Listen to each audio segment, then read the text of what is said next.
Hi all, very quick video for me anyway, a very quick video. Part 3, solar panel project so far. I haven't yet done anything with this meter. I've been sort of busy on and off today, so I'm going to have a mooch around with that and get some connectors made for the bottom, ready to go on my Frankenstein board. As I said in the earlier videos, I've got to make well, can't do a permanent thing yet and plant everything out where it's going to go and how it's going to be wired till I get the rest of the components I've ordered. I'm waiting on switches, one component from China. I'll go into that in a moment. But a solar panel's been out today and it's had its first whole day out in the sun, and it has been sunny at times in England, despite the fact that it's only 9 degrees at the moment, and at 3 o'clock this morning it was actually 6 degrees. It's sort of like winter in May. It's I haven't got my watch on. I think it's the 5th or the 6th. It's Friday today, so 5th or 6th of May, whichever. So it's had its full day of charge, its first proper full day in 50-50 sunlight. It's been a pleasant day, but the sun's been hidden behind clouds at point. So look at that, look, 12.8 volts. Maybe I should have wired that in with the solar panel what comes into the unit, and then I could probably measure how many watts throughout the day it's gathered. Maybe that might be a good idea, because I've got it wired up to the cigarette lighter socket. I measured the battery voltages, got two crudely joined together with not thick enough wire, but I'm never going to be pulling more than 1 amp. I have got a fuse in line, 10 amp fuse there. And I've also, when I find it, I'm going to neaten this up. Got it off a motorbike. That's got a 5 amp fuse. I'm going to put that in line with the cigarette lighter socket. Possibly put something like an 8 amp fuse, because normally in a car I think they're about 10 amps. So I'll stick an 8 amp fuse in this. It's currently got a 5 amp fuse, and I'll put it in line when I build this is my Frankenstein monster as I call it. When I build the proper unit, control panel. I'll change the fuse rate and put it to probably an 8. I never planned to. First of all, from the onset, I'm never going to get into this big style to try and run a house. I haven't done this to save money, and that's the other subject I'm going to talk about. It's a bit of a shame, really, that I'm not a patient person. Well, I'm Taurus the bull, maybe that's something to do with it, I'm not sure, but I watch people's videos on YouTube with interest. I'm subscribed to a lot of people. I'm a bit of a pain to some people because I do leave a lot of comments and ask questions. I must be a nuisance to some people, so I do apologise if those people are by any chance subscribed to my channel. Some highly clever, intelligent people far above my league. Either way, the thing that I've learnt out of this, I ordered all this stuff when I had some time to kill in a caravan over the weekend while the wife was out most of the day doing her bits of shopping and what she enjoys as a pleasure activity. So I had some cash to burn, as it were. So I bought most of my stuff, with the exception to one part, from UK sellers. Now, when I was editing my video earlier regarding this meter what came today, this 12 volt timer, I discovered going through listings you can get this for as little as £2.95, right, from, I'm not sure if it was China or Korea. £2.95p free postage. You might wait 2 weeks for this item. I paid £14.95 for that. So these UK seller people, they're making a killing, aren't they? I've got something here that they've obviously got even cheaper than probably what I could get it for, because they'll buy quite a lot of units in one hit. So that's just one item of several components. Basically what I'm saying is I could have saved an absolute fortune, couldn't I? Because I'm not going to run the people down, because it's me. Nobody put a shotgun to my head to buy the stuff from UK sellers, but it just goes to show how much you can save. I paid about 14 quid for this meter. I bet you can get that for a £5.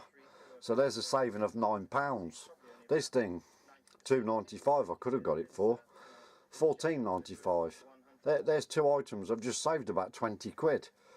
That there I've seen for about £4.50 I think, and I bought that in a kit for £60 with a 40 watt glass type, whatever it's called, crystal, is it? Something, sort of a glass type solar panel.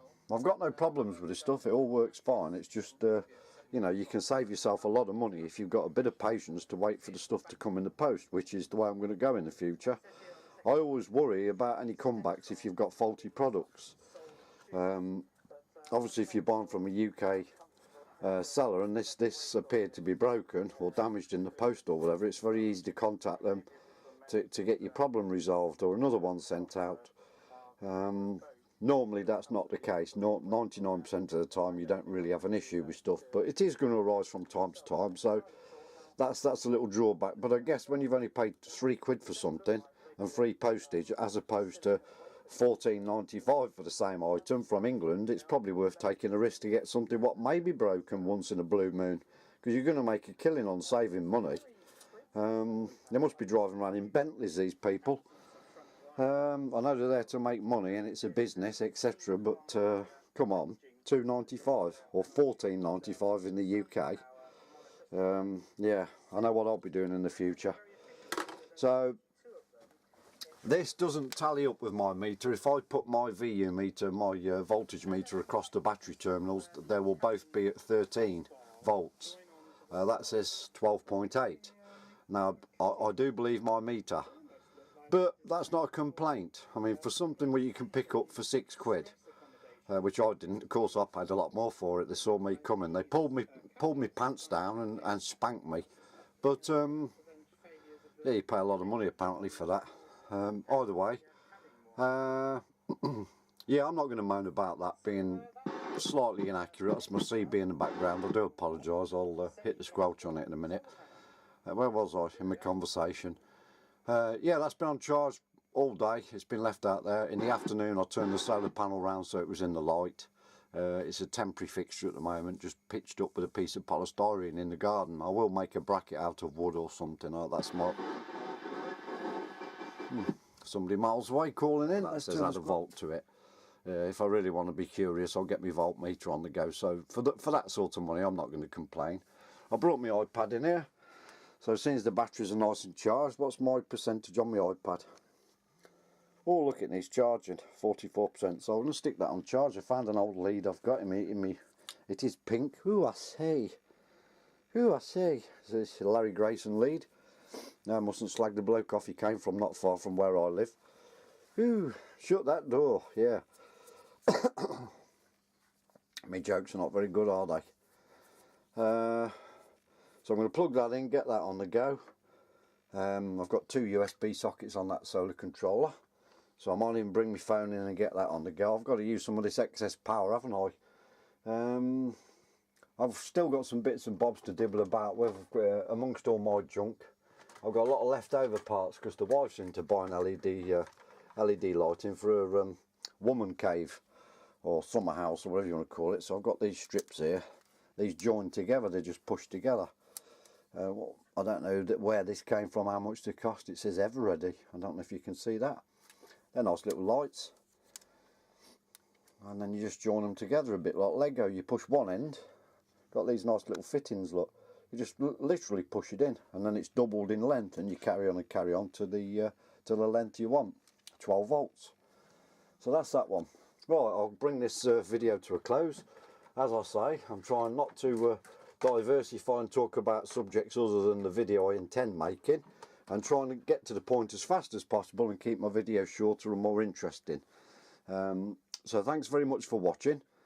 What's this? This is part 3, isn't it? Blimey, my videos are like buzzes. You wait a month and then three arrive within 2 days. The next thing I plan to do over the weekend is a review of my electric bike, weather depending. If it's I haven't seen the forecast yet, so if it's raining, obviously I'm not going to bother going out on the thing, but I do intend. I've now done about 60 miles on the thing. I've owned it for about 3 months. So I think I've had it long enough and done enough miles on it to get a picture of pros and cons, good points and bad ones. So I'll be doing a quite in-depth review on that, but as I say, I'll try and get to the point of the conversation. And Bob's your uncle and Fanny's your auntie, so to say. Oh, let's turn the old LED. Oh, look at that. Yep, there's that. Anyhow, thanks for watching. I will be making another part to this when I get all the few more bits I'm expecting, some switch. I can't remember. Oh yeah, that component's from China. It's the only ever thing I've ordered from China. I don't know how long it's going to take, but my mate, I was talking to my friend about it. He says, oh, you'll be astonished how quick some stuff comes from China. It's a little circuit board. I can't remember the name of it. Lets you adjust the voltage. No, it doesn't. Sorry, that's what I need. I need one of them. It's a circuit board that's got an audible buzzer, or 2 audible buzzers apparently, and you set a low voltage warning, so if your car batteries get down to a certain voltage it warns you. But I don't need it, do I? Because I didn't realise that this solar panel had the controller, had the facility and the feature in it to set the low voltage and then switch off from your batteries, so it didn't draw any more current out of them. Anyhow, I'm blabbing on now. I'm doing what I said I wouldn't do. So thanks for watching this video. We'll all take care and we'll catch you soon. Bye for now.